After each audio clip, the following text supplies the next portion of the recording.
Meus queridos, boa noite, graça e paz. Saudamos também os que nos assistem pela internet, essa noite de adoração. O nosso desejo agora, depois de orarmos e cantarmos, é poder abrir a palavra de Deus e ouvirmos o Senhor falar por sua palavra. E eu queria convidá-los a abrirem suas Bíblias no livro de Provérbios, Provérbios capítulo 16. Eu queria ler o capítulo 16, dos versículos 16 ao 30. Provérbios 16, do 16 ao 30. E o Senhor nessa noite nos chama a atenção à sua sabedoria.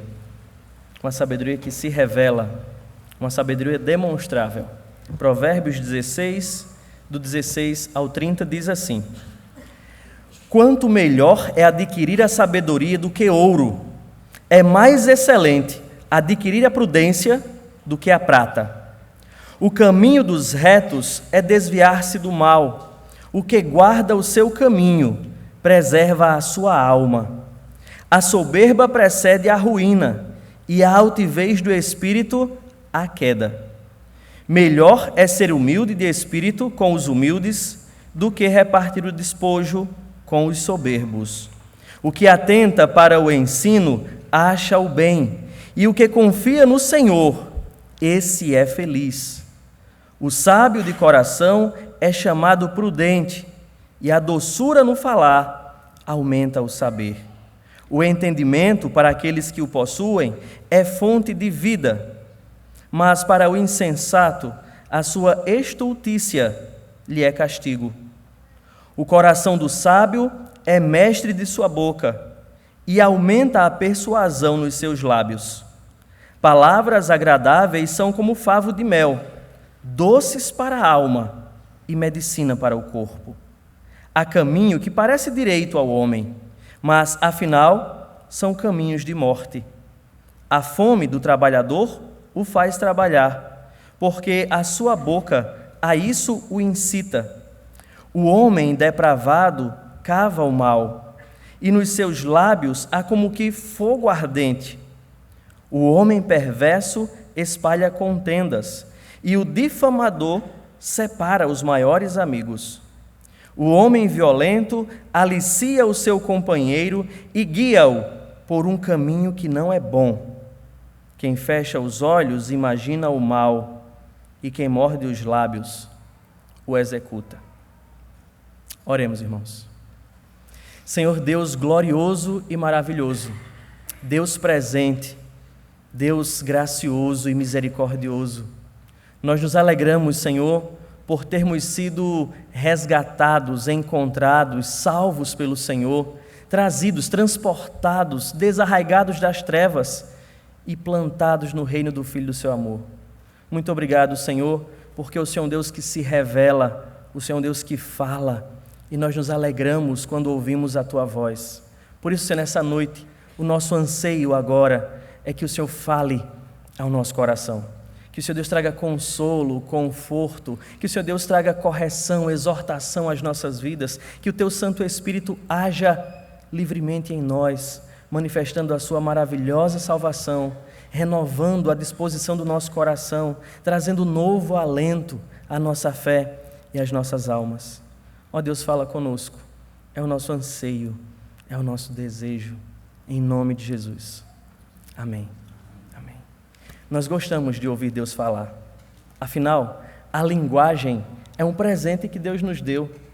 Pela linguagem ou pela palavra, Deus trouxe todas as coisas à existência. Deus usou a palavra para se revelar a nós e nos deu a palavra pela qual nós podemos ser exortados, animados, direcionados nas nossas vidas. A linguagem, nós aprendemos na escola, que ela pode ser de dois tipos.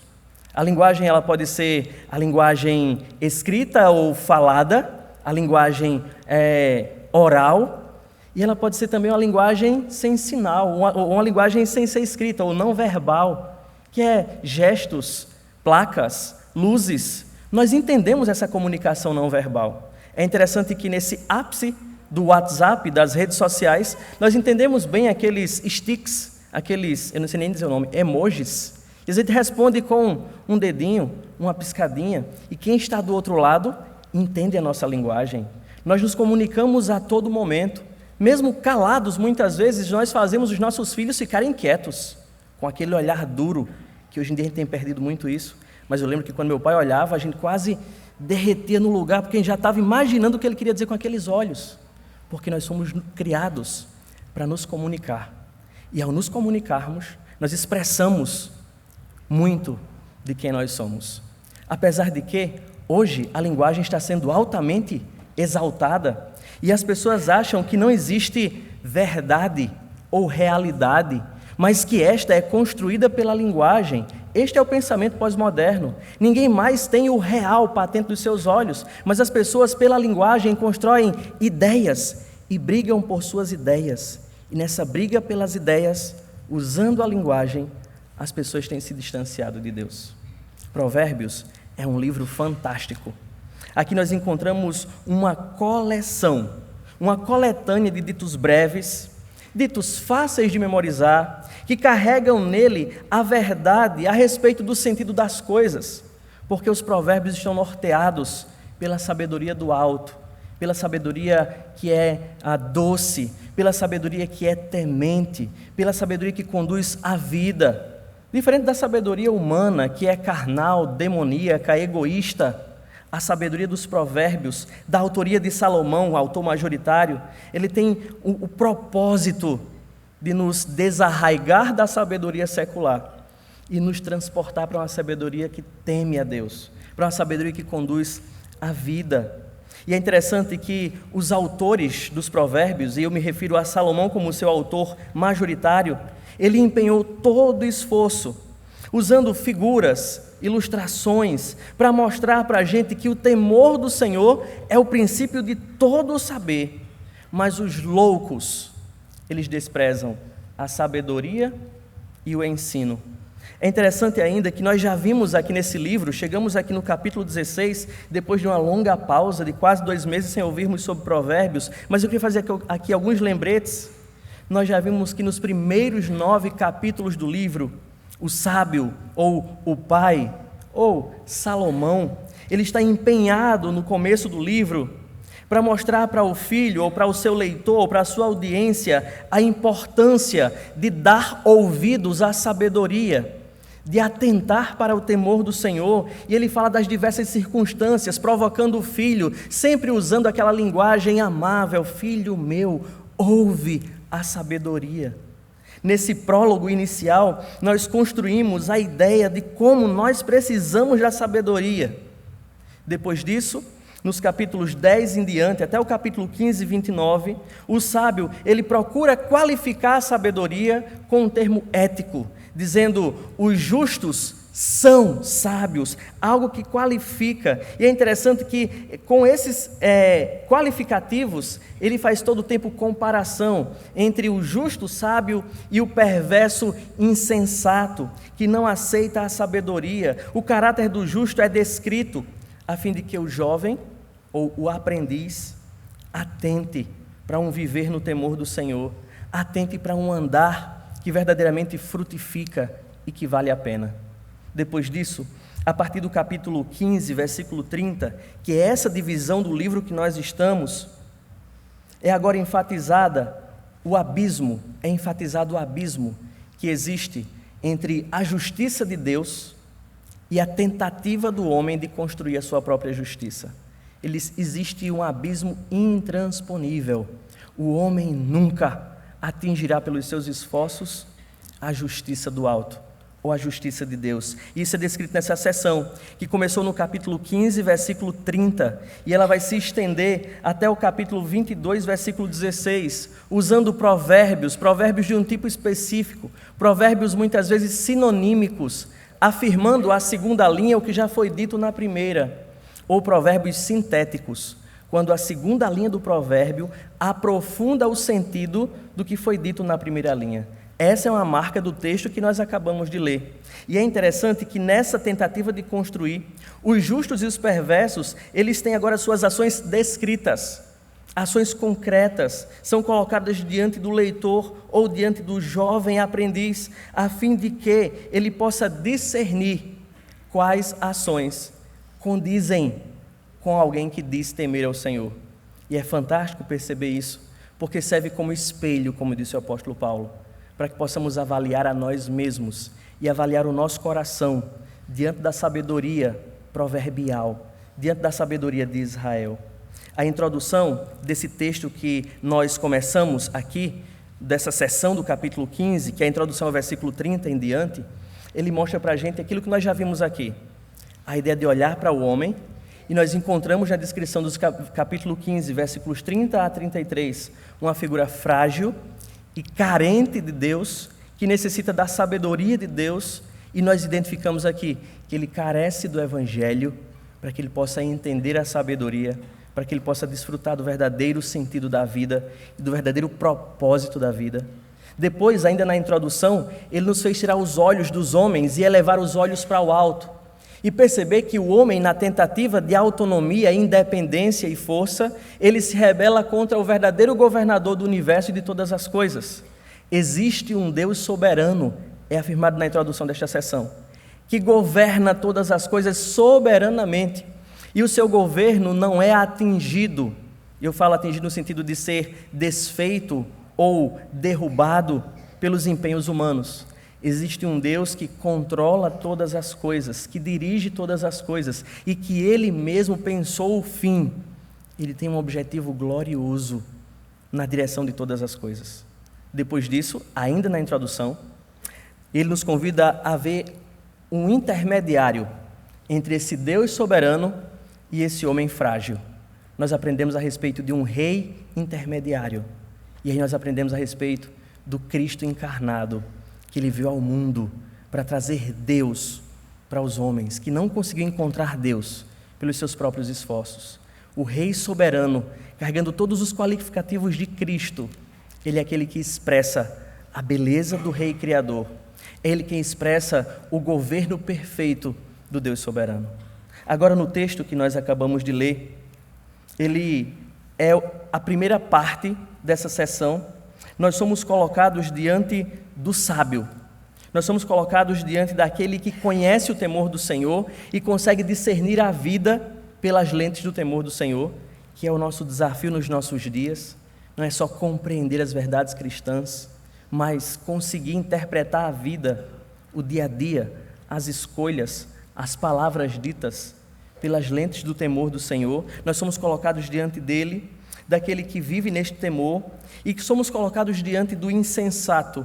E nós vamos ver as ações concretas desses dois indivíduos. Eles são contrastados através desses provérbios sinonímicos, desses provérbios sintéticos, para a gente entender como a sabedoria funciona na prática, como de fato alguém que anda no temor do Senhor, ele é abençoado pela sabedoria, e como alguém que despreza o ensino e a sabedoria, como ele procede, e como esse comportamento deve ser rejeitado por aquele que teme ao Senhor. Esse texto ele tem uma estrutura bem didática, e olhando para esse texto nós vamos considerar aqui 3 tópicos. O texto ele se estrutura em 3 partes, que vai do versículo 16 a 19, a primeira parte, e ela nos ensina que há segurança na sabedoria. Aquele que abraça a sabedoria, ele tem um caminho seguro a trilhar. Depois, os versículos de 20 a 24, somos colocados diante do sábio e do discurso do sábio. Como é o discurso do sábio? Como o sábio usa as palavras? Com qual propósito ele fala? E movido por que ele fala? Depois somos colocados diante do discurso do insensato, versículos de 25 a 30. Para assim, julgando essas ações concretas, sejamos movidos ao temor do Senhor, que é o propósito deste livro. Então vamos ao primeiro tópico do nosso texto, versículos de 16 a 19. Eu gostaria de lê-los novamente.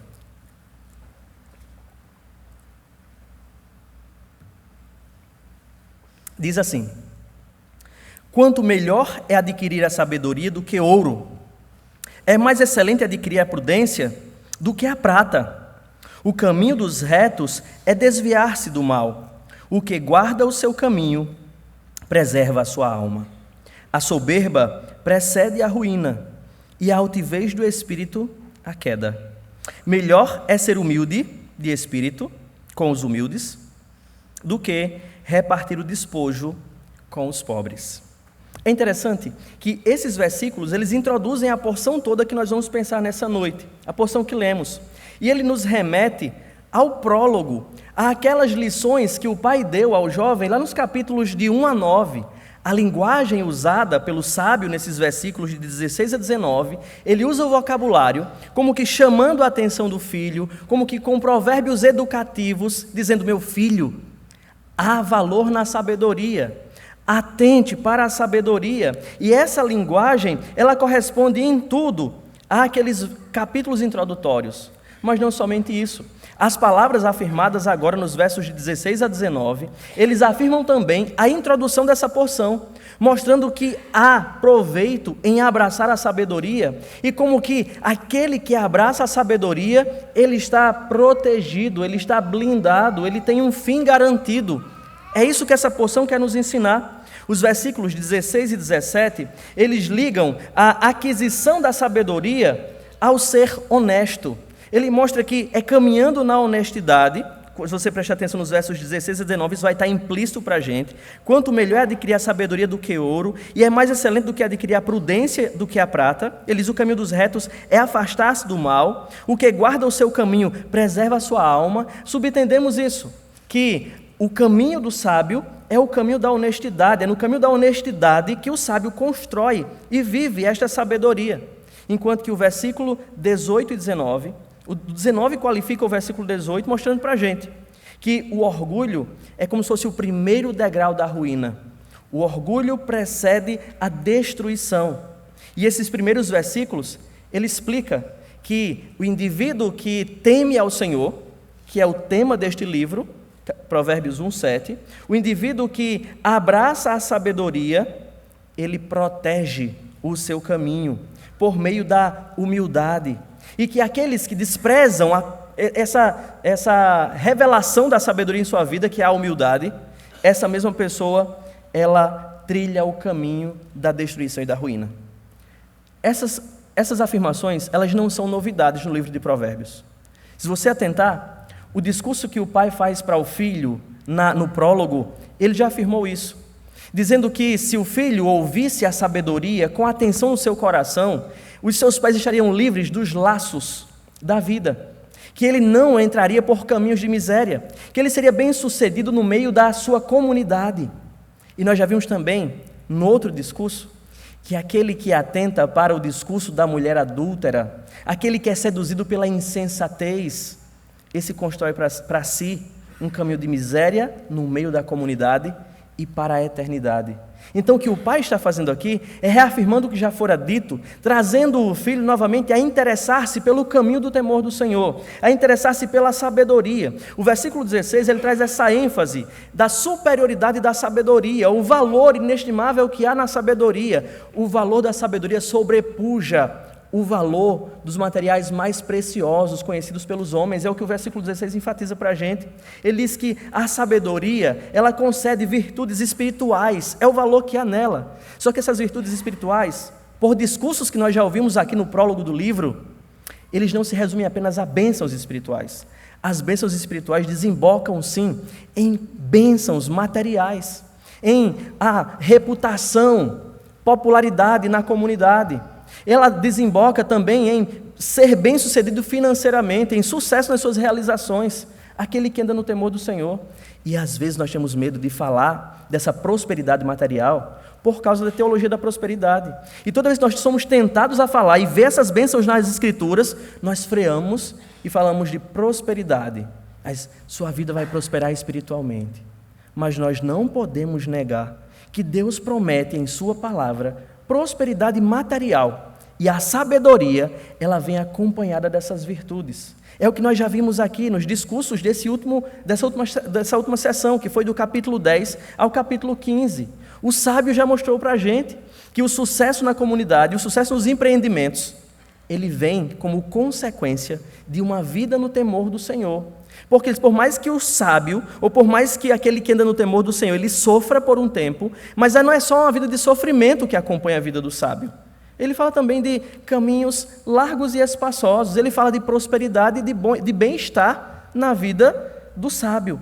Então, o ouro e a prata aqui, eles são colocados em baixo relevo, porque quem é enaltecido no versículo 16 é a própria sabedoria. Olha essas palavras: quanto melhor é adquirir a sabedoria do que ouro, quanto mais ainda excelente adquirir a prudência do que a prata.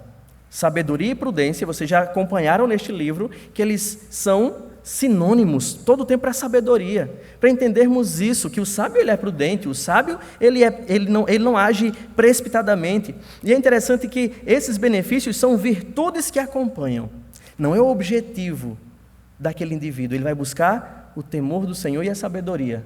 Essas coisas são as virtudes que acompanham a sabedoria. A riqueza é aqui ensinado para a gente que sem a sabedoria ela passa a ser vulgar.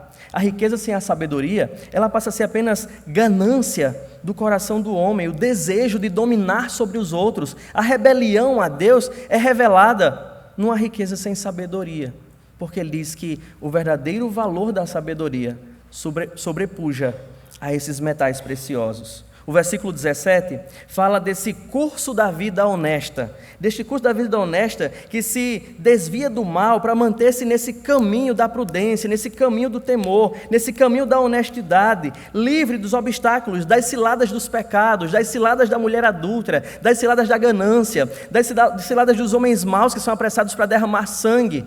O versículo 17 mostra para a gente essa perseverança em temer ao Senhor, porque ele diz que o caminho desses sábios, o caminho desses prudentes é desviar-se do mal. E o que tem cuidado em viver a sua vida, porque nós já sabemos que caminho em Provérbios é uma figura de linguagem para se referir à nossa vida e ao modo como nós fazemos escolhas e rumamos os nossos passos. Ele diz que o caminho deste indivíduo é quem guarda os seus passos neste caminho, preserva a sua alma, ele é livrado dos obstáculos. Este versículo, ele incentiva a obediência vigilante, a sermos cuidadosos em nossas escolhas, em nossas ponderações, em sermos cuidadosos em obedecer à lei de Deus.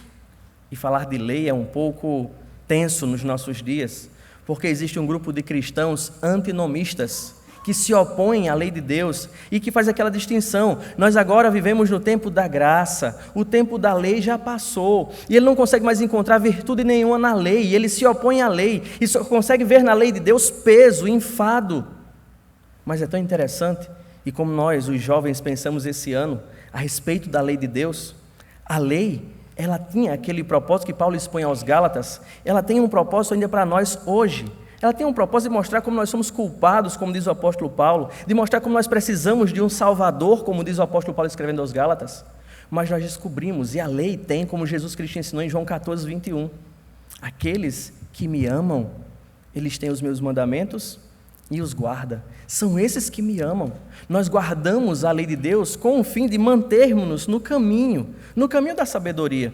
Guardamos os mandamentos com o propósito de expressar honra ao nosso Deus, louvor ao nosso Deus. A lei tem essa utilidade, ela responde àquele anseio do nosso coração.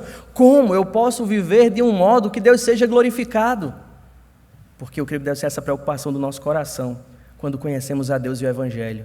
Viver de um modo que Deus seja glorificado. E a resposta é objetiva nas Escrituras. Ele diz: não terás outros deuses diante de mim. Não faça para vocês imagem de escultura, nem semelhança alguma do que há em cima no céu, nem embaixo na terra, com o fim de adorá-las. Não tome o nome do Senhor teu Deus em vão. Lembra-te do dia de sábado para o santificar. Honra teu pai e tua mãe. Não matarás, não adulterarás, não matarás, não dirás falso testemunho, não cobiçarás. É procedendo deste modo que Deus será glorificado em sua vida.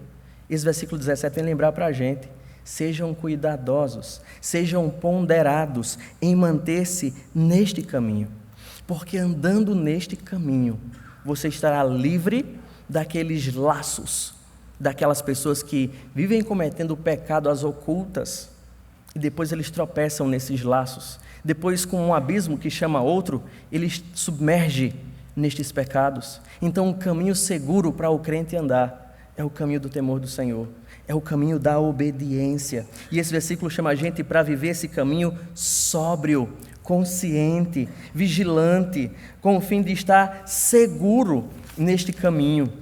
O versículo 18, ele continua desenvolvendo o pensamento de que é seguro estar no caminho da sabedoria, e ele agora muda o foco da ética do dia a dia, da prática da vida, para as atitudes espirituais internas, para as atitudes do coração. O verso 18 diz assim: a soberba precede a ruína, e a altivez do espírito a queda. Estamos diante de um provérbio sinonímico, mas ele contrasta, e ele se torna contrastivos quando eu olho para os versículos anteriores. Enquanto ele incentivava um caminho da honestidade, falando em termos éticos e práticos, para que eu fosse vigilante no meu caminho, eu entendo agora, contrastando esses versículos, que aquela pessoa que era honesta, ela era também uma pessoa humilde. Era uma pessoa que se submetia a Deus e reconhecia a Deus. E que essa pessoa humilde tem garantias na sua vida quando eu faço uma comparação desses versículos.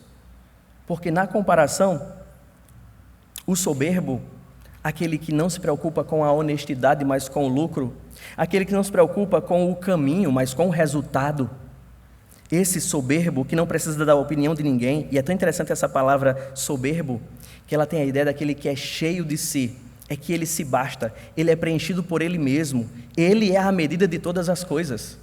Gente, quando eu olho para esse versículo 18, eu olho para o nosso tempo pós-moderno, que quer construir a realidade a partir da linguagem, mas não somente isso.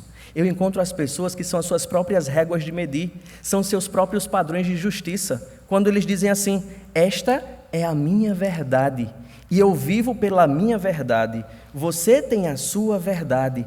E as pessoas têm se tornado sua própria régua de medir, elas se bastam, elas estão cheias de si, elas são senhoras de si mesmas, e elas são os juízes dos outros, os soberbos. E ele diz então, o soberbo ou a soberba é o primeiro degrau para baixo. A soberba precede a ruína. E é um termo correlato para soberbo, ele mostra um espírito altivo. Ele diz, e a altivez de espírito, a queda. É interessante esse contraste para que eu possa entender isso.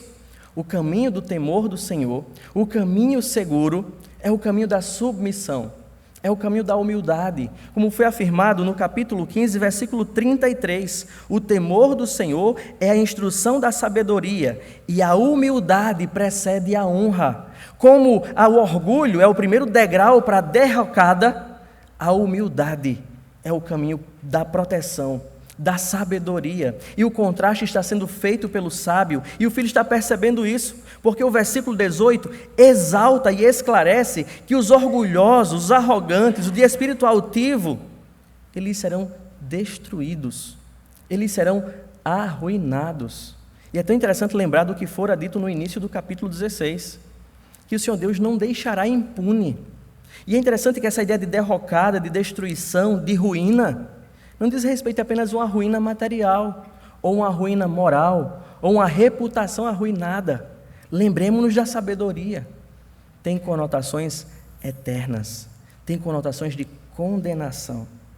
O versículo 19, ele fecha esse tópico da segurança que há na sabedoria, ainda complementando o que fora dito no versículo 18.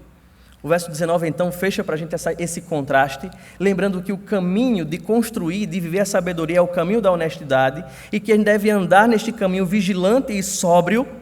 Ele vem dizer agora no versículo 19, afirmando este contraste. Então, meu filho, diante disto que eu estou lhe mostrando, do valor da sabedoria, que ela é configurada na humildade, é melhor ser humilde de espírito. É melhor reconhecer as suas próprias fraquezas.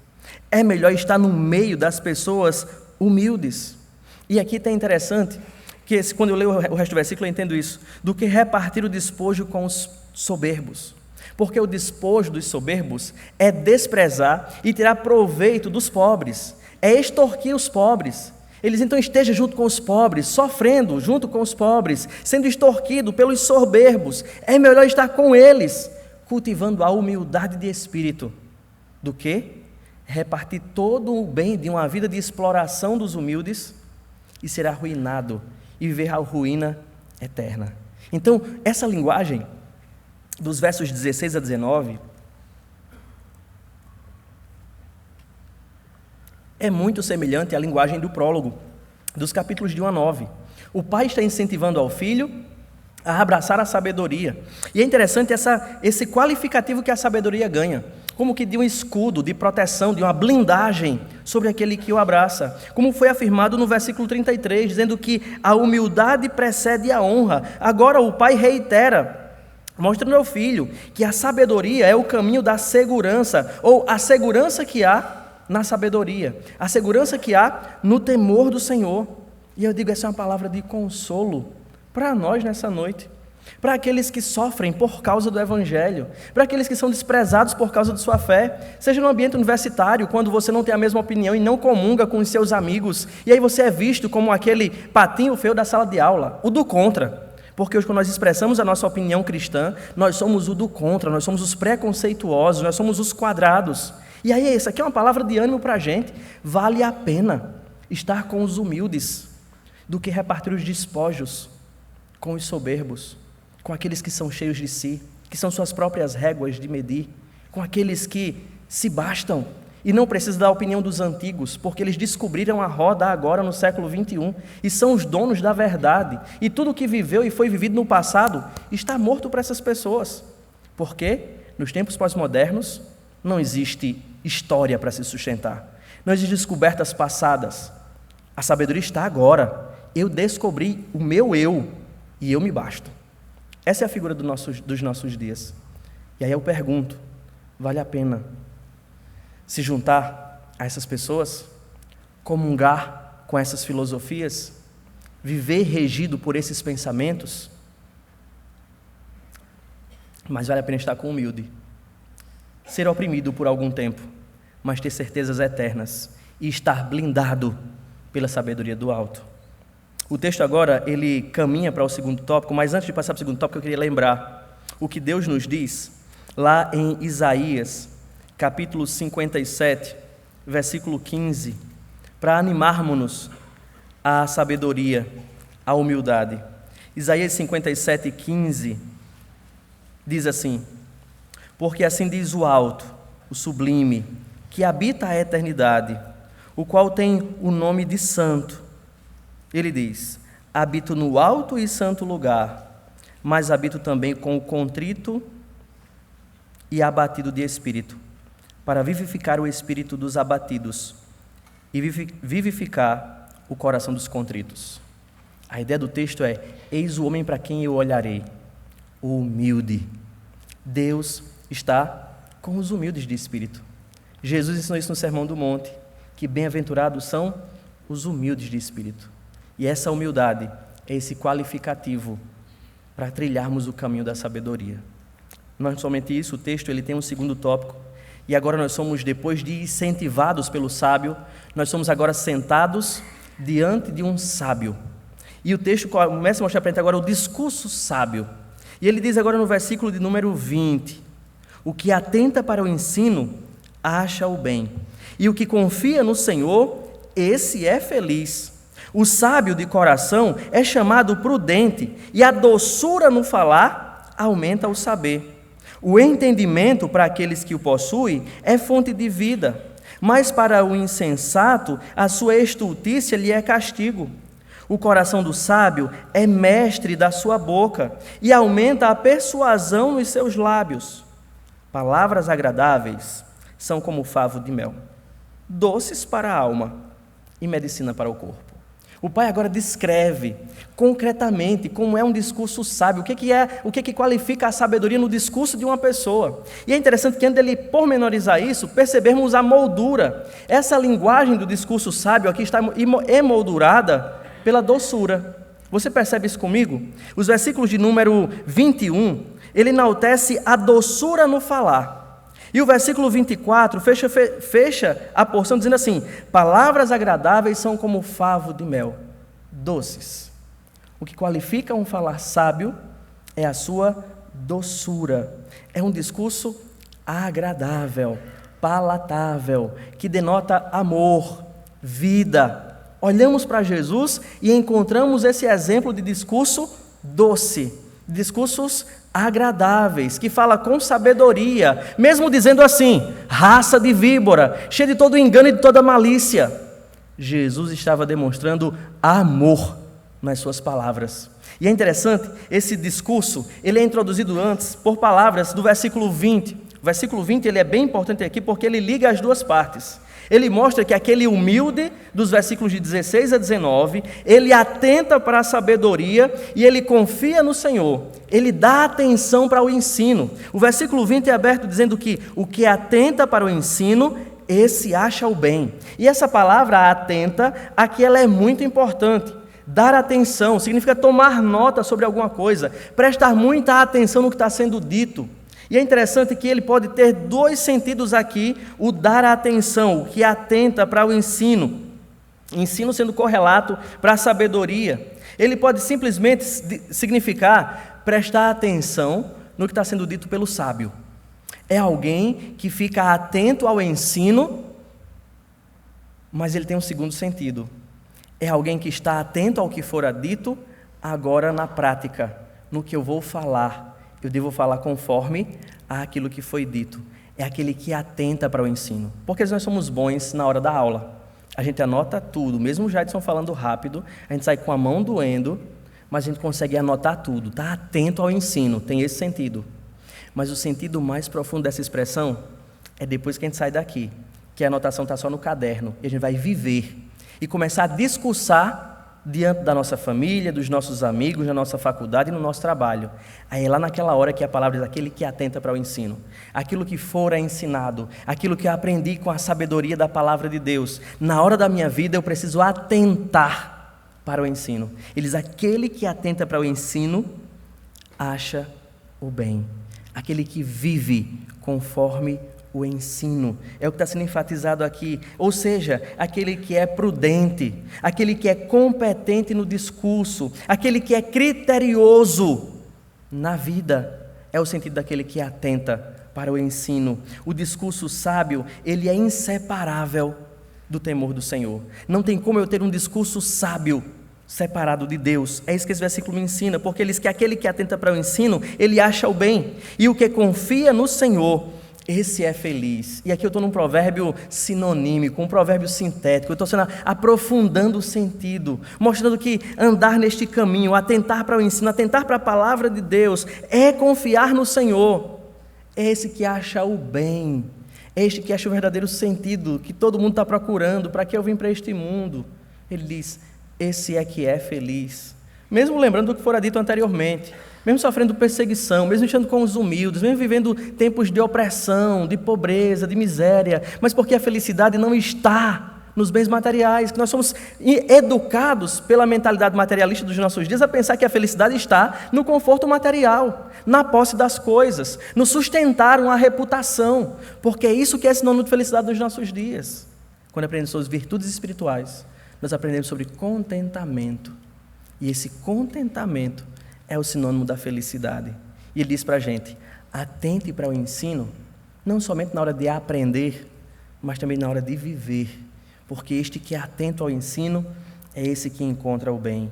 E ele vai dizer agora para a gente, a ideia é de que o orador sábio, ele é competente. É o que ele começa a ilustrar para a gente agora. Ele diz para a gente que o orador sábio, aquele homem honesto, ele é competente, ele encontra na sua vida primeiro a estima e a influência na comunidade, é o que nos diz o versículo 21. O discurso sábio, ele é palatável, ele é agradável aos ouvidos, ele desperta a audiência. O verso 21 diz que o sábio de coração é chamado prudente, é afamado na comunidade, é descrito na comunidade como prudente, e a doçura no falar aumenta o saber. Então, o primeiro qualificativo desse discurso que é colocado para a gente, desse orador competente, desse orador criterioso, é que ele ensina a verdade de modo agradável. Tu já viu alguém ensinando a verdade, quase que nos esmurrando a cara? Eu tive um professor assim, na época do Instituto Bíblico do Norte, e ele era muito grosso. Eles apenas, quase que cuspindo já aqui um palmo do nosso rosto, apenas anote o que eu falei. estava ensinando a verdade, mas não era legal ouvir aquela aula, aquele ensinamento. E é tão interessante quando Paulo ele ensina a gente a aproveitar as oportunidades e que ele diz para a gente que as nossas palavras devem ser temperadas com sal, que isso é tornar palatável, agradável. Isso não quer dizer amenizar a mensagem, isso não quer dizer omitir partes do evangelho, mas falar de modo amoroso, de modo que abrace, com o fim de ganhar o faltoso, com o fim de trazê-lo para perto, com o fim de discipliná-lo. É isso que o autor está dizendo para a gente, que o sábio, ao falar na comunidade, ele é reconhecido, ele é chamado prudente, porque ele é sábio no uso das palavras. Ele fala de modo tal que convence a sua audiência e traz a sua audiência para perto.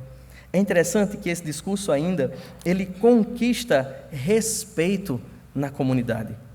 É esse o que a primeira parte do versículo 21 diz para a gente.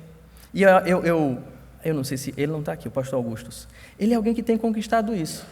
No meio dos discordantes, as pessoas, mas eu respeito ele, porque ele ensina o certo. Porque ele não abre mão da verdade. E é assim, quando entro nas redes sociais, eu perco muito tempo, porque eu leio todos os comentários. Eu vou ver as discussões das pessoas. Eu vejo a opinião delas, para ver o que elas estão pensando. E é interessante perceber isso no vídeo do pastor. Desigrejado dizendo, é verdade. Está entendendo assim? Pessoas que acreditam em certos tópicos, dizendo assim, é verdade o que ele está dizendo, sendo o contrário do que ela vive. Ele é reputado, ele é respeitado na comunidade, quando ele é comprometido com um falar sábio. Quando o falar dele é esse falar qualificado como sábio, ele ganha estima, ele ganha influência na comunidade. Então, o sábio é essa pessoa reputada. A oração ou o discurso sábio, ele é aceito, ele é palatável, mas não somente isso. O versículo 22 nos diz que essas palavras sábias, ou esse discurso sábio, lembre-se, você está sentado diante de um sábio, ouvindo um sábio, aí pensando no texto de Provérbios, ele diz para a gente assim, que o discurso sábio é fonte de vida. Olha o versículo 22. O entendimento para aqueles que o possuem é fonte de vida, mas para o insensato a estutícia lhe é castigo. Enquanto, aqui nós temos um provérbio contrastivo, né? Ele está mostrando a antítese das ideias. Ele mostra para a gente agora que a fala de alguém que fala movido pelo temor do Senhor, ou um sábio, o seu discurso comunica graça aos que ouvem. É um discurso redentivo, é um discurso que cura feridas, é um discurso que gera vida, é um discurso que restaura. É a ideia carregada aqui. Aquele que tem o entendimento, para aqueles que possuem entendimento, é fonte de vida. E aí eu estou afirmando isso porque a gente já aprendeu isso no prólogo. O falar sábio cura, o falar sábio restaura, gera vida. É isso que ele está reafirmando aqui para a gente e contrastando para a gente que aqueles que não são prudentes, aqueles que não são sábios na comunidade, ao falar, além de matar, a sua própria fala, lembre-se do que já for ensinado, são como açoites nas suas próprias costas. É punição para eles mesmos, e é o que está sendo afirmado aqui, mas para o insensato, a sua tolice, a sua estultice, a sua burrice, é castigo para ele mesmo. É como se eles batessem neles mesmos, se autoflagelassem com suas línguas. É a ideia de Provérbios, aqui no versículo 22. O versículo 23, ele acrescenta para a gente mais uma ideia, de que qualifica esse discurso sábio. Ele é crescente no ensino. Isso eu retomo as palavras do versículo 21 e reitero no 23. O 23 diz, o coração do sábio é mestre da sua boca e aumenta a persuasão nos seus lábios. É um ensino crescente. E aí você volta no versículo 21, quando ele diz que a doçura no falar aumenta o saber. É interessante perceber que o ensino dessa pessoa, ela parte do coração. E você lembra de coração em Provérbios, como é importante? Acima de tudo se deve guardar. Eduque o coração, os alertas para o coração que são feitos nesse livro. Ele diz, porque é de lá que procedem todas as coisas. E o ensino do sábio, esse não vem da ganância, esse não vem da sua arrogância, não vem do seu egoísmo, porque o sábio, ele está lá ensinando o que mudou sua vida, o que de fato é real nele. O sábio fala movido pelo seu próprio coração, e ele motiva a ter um coração sábio, a crescer nessa sabedoria. E essa porção ela fecha com a ideia do doce, com a ideia do favo de mel.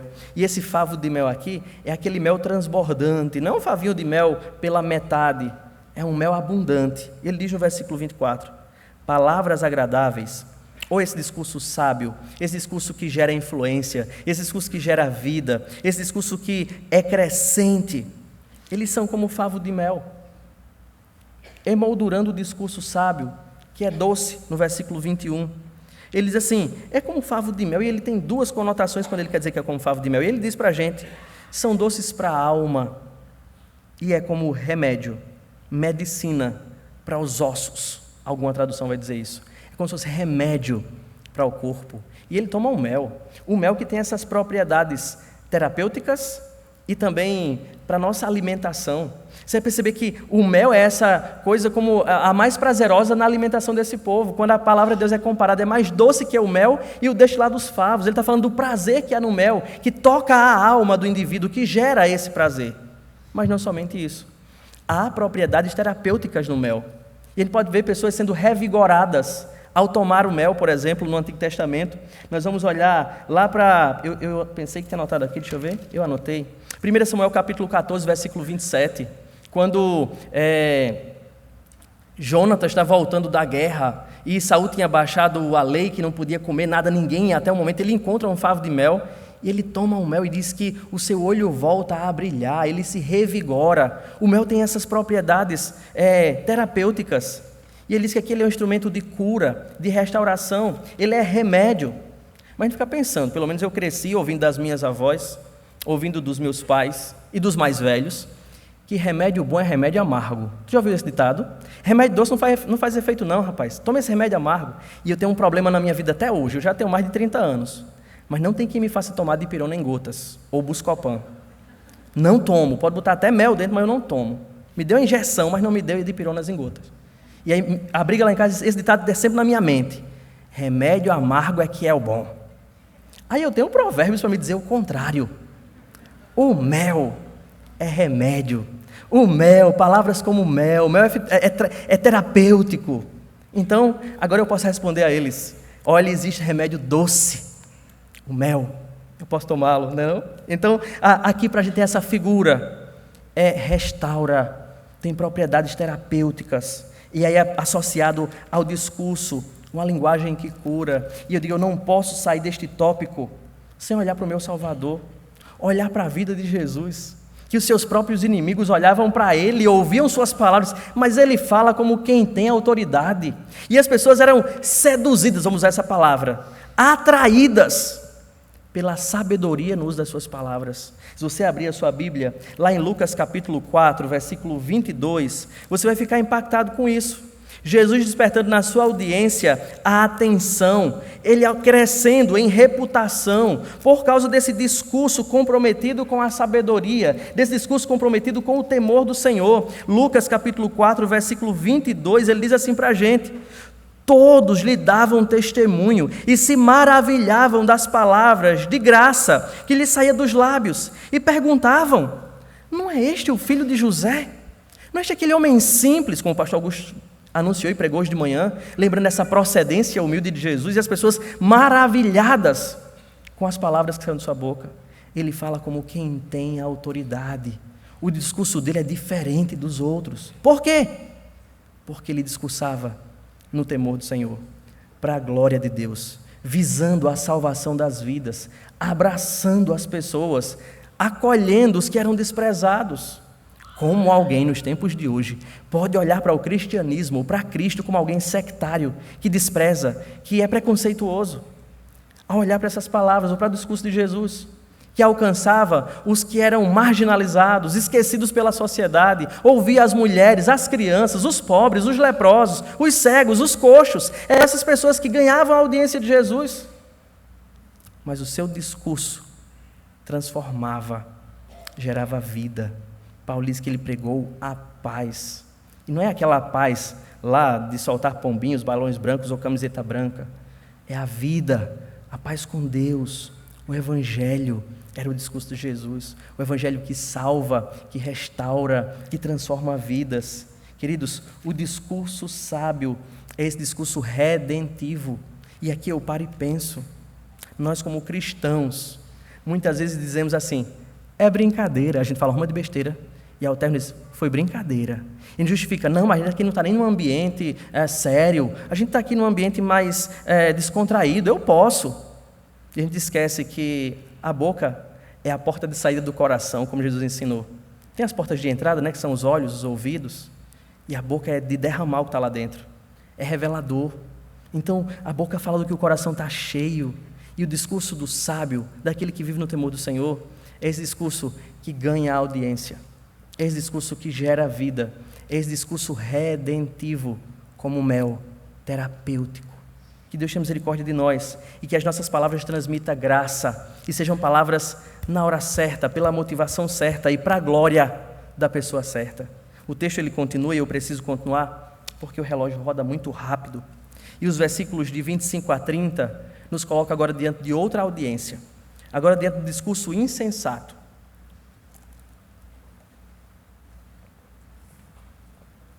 O versículo de número 25 diz assim: há caminho que parece direito ao homem, mas, afinal, são caminhos de morte. A fome do trabalhador o faz trabalhar, porque a sua boca a isso incita. O homem depravado cava o mal, e nos seus lábios há como que fogo ardente. O homem perverso espalha contendas, e o homem difamador separa os maiores amigos. O homem violento alicia o seu companheiro, e guia-o por um caminho que não é bom. Fecha os olhos, imagina o mal, e quando morde os lábios, o executa.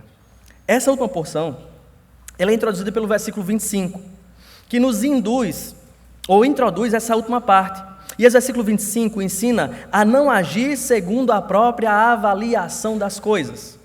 Ou seja, não seja você mesmo o seu padrão de justiça. Não seja a sua opinião o que julga as coisas. É o que o versículo 25 vai afirmar para a gente. Ele diz assim, há caminho que parece direito na opinião do homem. Quando o homem avalia esse caminho pelos seus próprios critérios, quando ele se torna a sua própria régua de medir, quando ele não tem um padrão vindo do alto para avaliar a vida e ler a vida, ele entra por esse caminho. E parece certo, parece ter lucro, parece ser prazeroso, mas olha o alerta da segunda parte. Mas afinal, esses caminhos avaliados pelos seus próprios critérios são caminhos de morte. A gente pensa que não tem nada a ver o versículo 26 que vem a seguir. Ele diz assim: a fome do trabalhador o faz trabalhar, porque a sua boca o incita.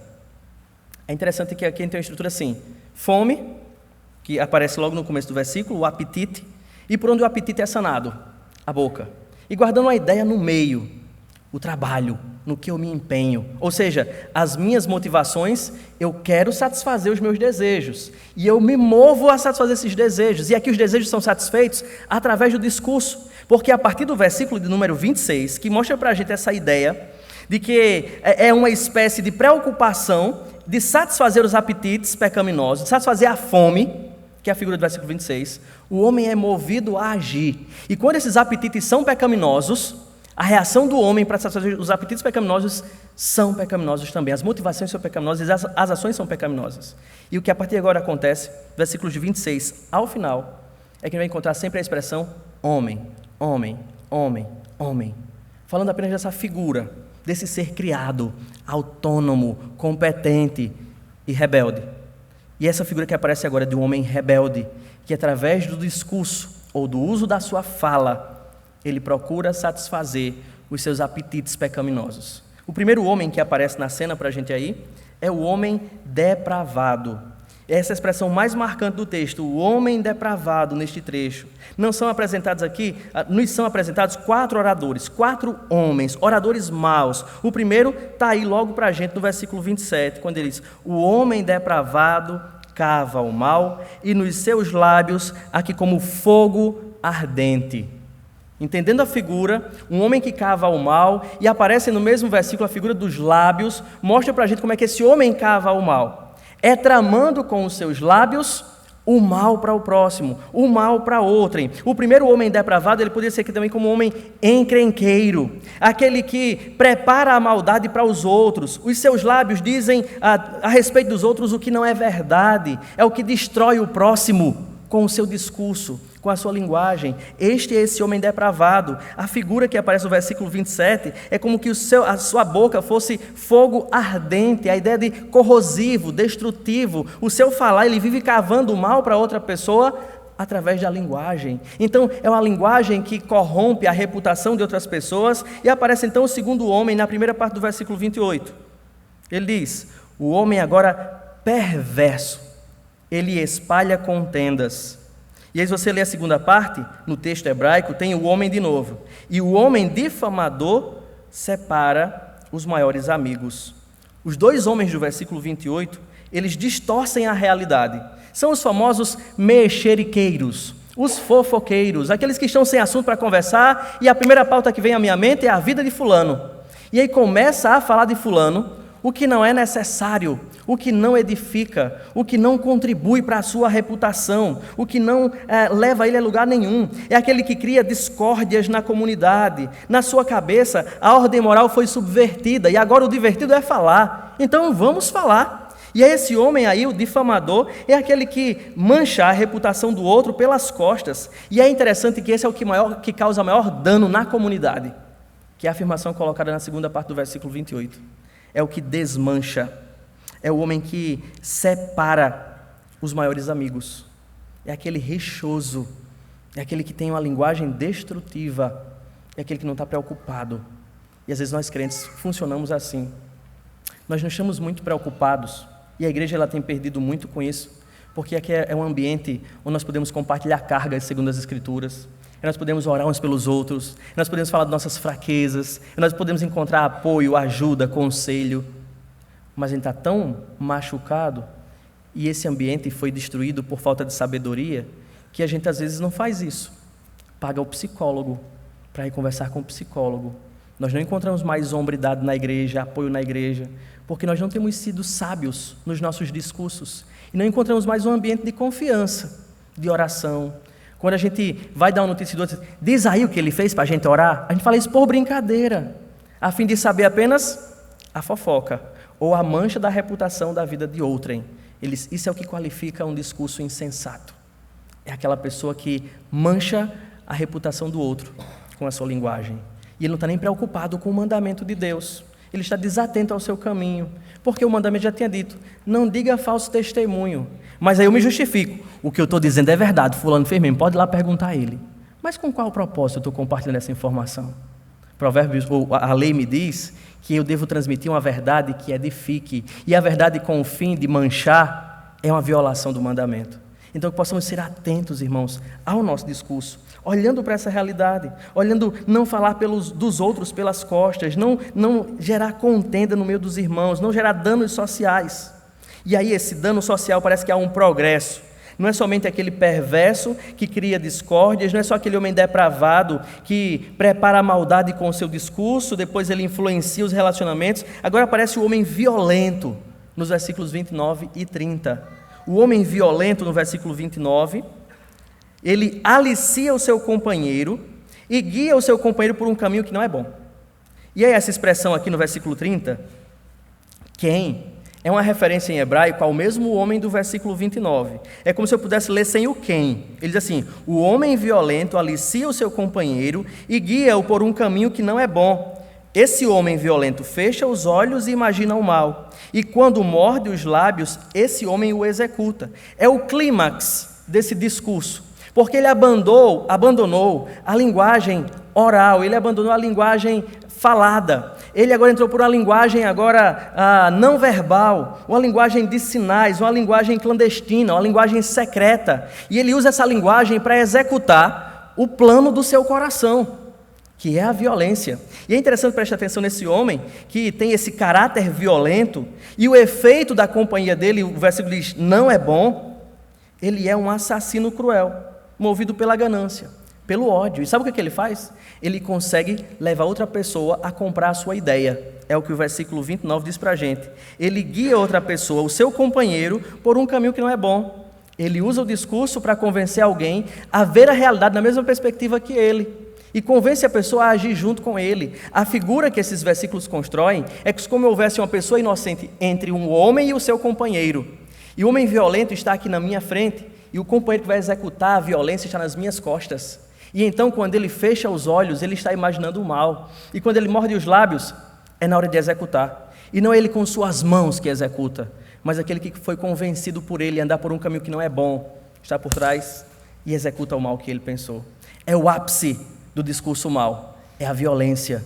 Não é só mais destruir a reputação, não é só mais criar o mal com os lábios, mas executá-lo a partir da linguagem. O versículo 29, o versículo 30, ele fecha, mostra como ele executa essa destruição planejada, através de gestos, com os olhos, com a boca, feitos para o seu cúmplice, atrás da vítima. O discurso malicioso, intensificado agora para um discurso secreto, um discurso destrutivo, um discurso que acaba com a vida, ao invés do discurso da sabedoria, que gera vida. Quando eu olho para essas verdades diante de nós em Provérbios, eu disse assim, meu Deus, eu nunca tinha lido Provérbios assim. Eu disse isso.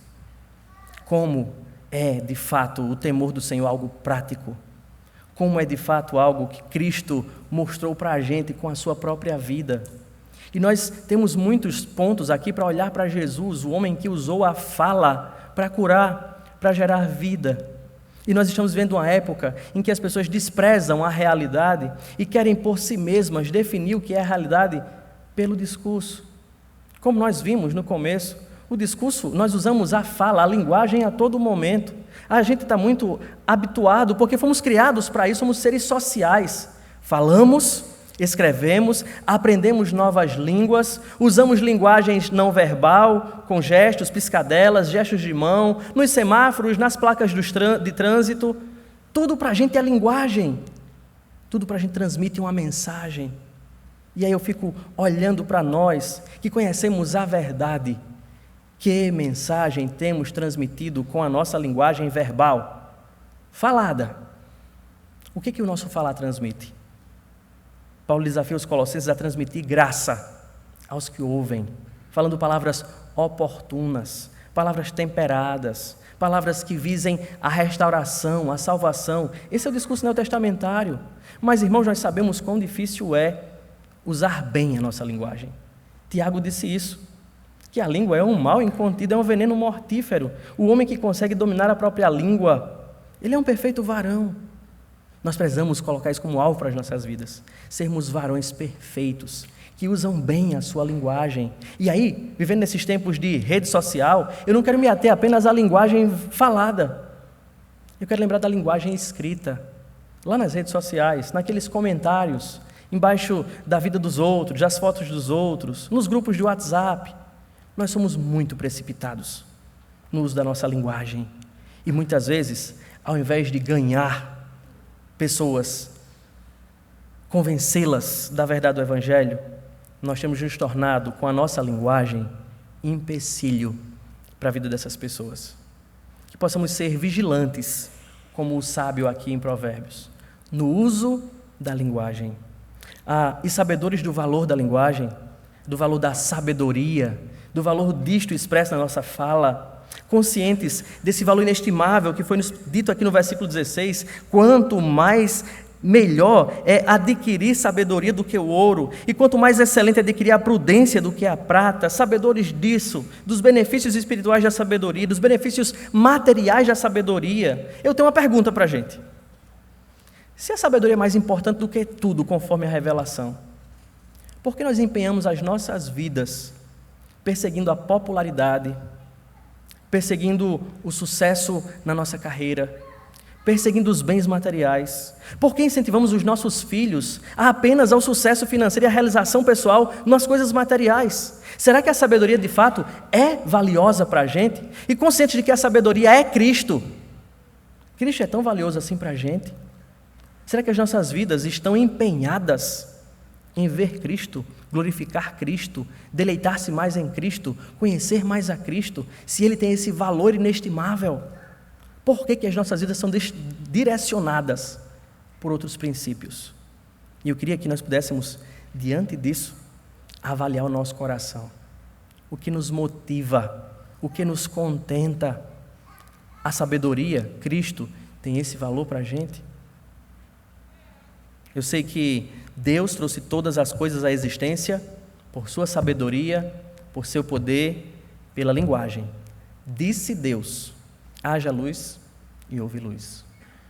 Mas nós não somos deuses para construir a realidade a partir da linguagem. A nossa linguagem não tem o poder de mudar as situações. A nossa fala não transforma as realidades.